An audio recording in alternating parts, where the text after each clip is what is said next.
You know, for a lot of people, hitting 50 feels like you're staring at the end of your career. But what if that's just completely wrong?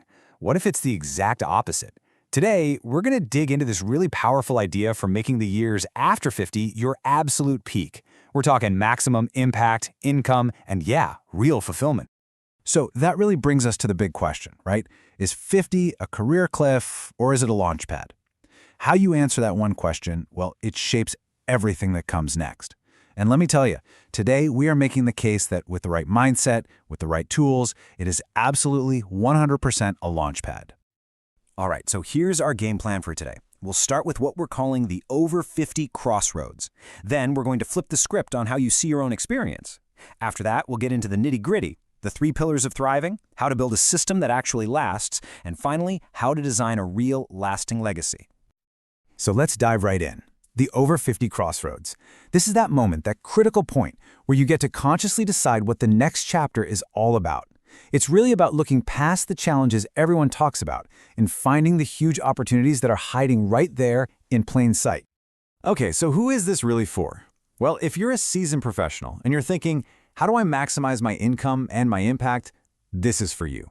If you're an experienced expert who's ready to really amplify your voice, this is for you.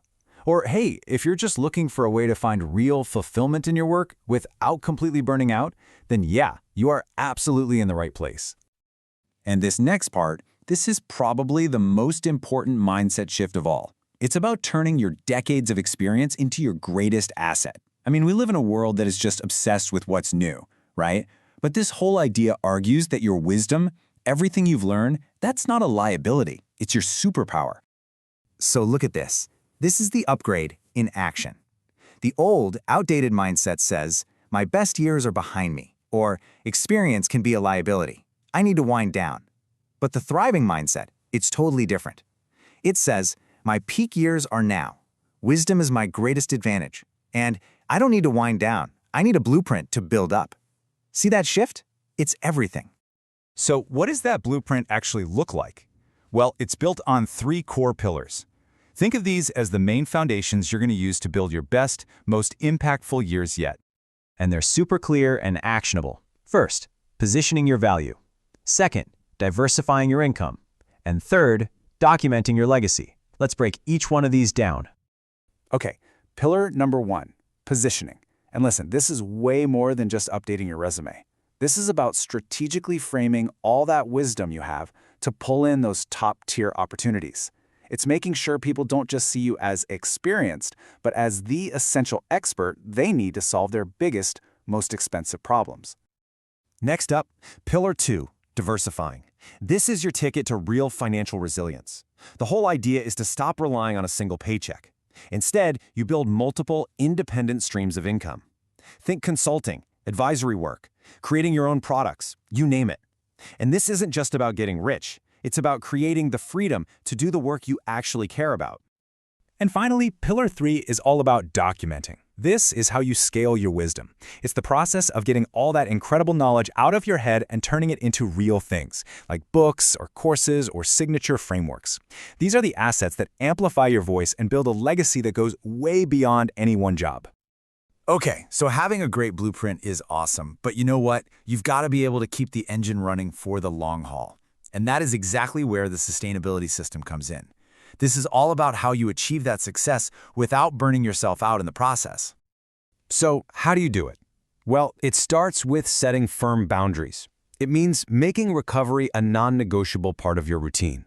It's about building a solid support system around you and creating a personal brand that actually pulls opportunities towards you. And trust me, these aren't soft skills. This is the essential infrastructure you need for peak performance. And here's a super practical way to make this real. It's called an energy audit. It's simple. You just map out your daily activities and ask, does this give me energy or does it drain me? Look at this example. Mentoring someone gives you energy, but administrative paperwork just drains it. By doing this, you can start to strategically redesign your work life. It's such a simple way to get your focus back, and honestly, it's a total game changer. All right, our final section is where we tie it all together, designing your lasting legacy. This is where those three pillars and the sustainability system all click into place. They merge into one single cohesive plan for a future that's all about purpose, prosperity, and making a real impact. And this is so important. This is not a set it and forget it kind of plan. The real engine for growth here is a commitment to annual strategic planning. Think about it. Any successful business does this. You need that yearly cycle of reflection, setting new goals, and making little adjustments to make sure you're always operating at your peak. And to put all this into practice, you need a good toolkit, right? So imagine having specific planners to help with your positioning, templates to get your legacy projects off the ground, and trackers to make sure you're staying sustainable. The whole point is to go from a big, abstract idea to concrete things you can do every single day. And a framework like this, it's not just some superficial thing. It's built on a really deep set of strategies, over 175 pages worth, all designed to guide this kind of major transformation. And on top of that, it's backed up by a massive toolkit of action plans. We're talking 168 pages. This really highlights that the focus isn't just on what to do, but exactly how to do it. When you boil it all down, it comes back to this one powerful idea. It's a blueprint for lives of purpose, prosperity, and impact. It's about being the architect of a future that isn't just successful on paper, but one that feels deeply meaningful every single day. So, we're kind of ending right where we started, but hopefully with a totally new perspective. The question isn't if your 50s and beyond can be a launchpad. We know they can. The real question is how you are going to design it. So I'll just leave you with this one thought to chew on. What will your blueprint look like?